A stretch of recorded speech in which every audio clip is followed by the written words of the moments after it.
Apakah kalian merasa cemas hanya karena melihat notifikasi pesan dari teman? Nah, ternyata pertemanan itu punya pengaruh yang cukup besar loh terhadap kesehatan mental kita. Menurut data dari Kementerian Kesehatan Republik Indonesia, 1 dari 3 remaja di Indonesia tuh saat ini mengalami gejala masalah kesehatan mental. Betul sekali, bahkan data dari INANS dan Kemenkes tahun 2022 itu menunjukkan data yang lebih spesifik, yaitu sekitar 34,9% remaja kita mengalami gejala gangguan mental. Pertemanan yang kurang sehat ini juga bisa lebih memperburuk keadaan secara drastis. Lalu bagaimana kita tahu kalau lingkungan kita sudah tidak sehat? INSI mencatat beberapa ciri umum seperti kita mulai sering mudah cemas, menarik diri dari pergaulan, sulit percaya diri, suasana hati yang tidak stabil. Secara visual, ini sering terlihat saat seseorang merasa gelisah, sering menarik napas berat, atau bahkan mulai sulit berkonsentrasi.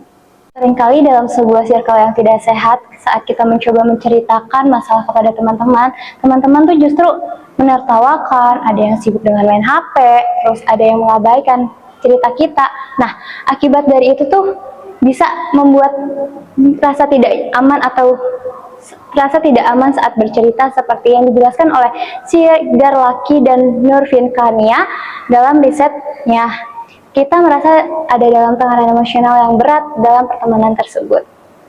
Ciri yang paling nyata adalah adanya perilaku yang mengontrol atau memaksa. Misalnya saat teman memaksa kita nongkrong dengan ancaman kalau nggak ikut ya lo nggak solid gitu. Nah, ini adalah tanda nyata dari circle yang toksik menurut Fadila dan Siregar. Bukan cuma itu, pertemanan yang buruk juga bisa merusak moral dan karakter kita.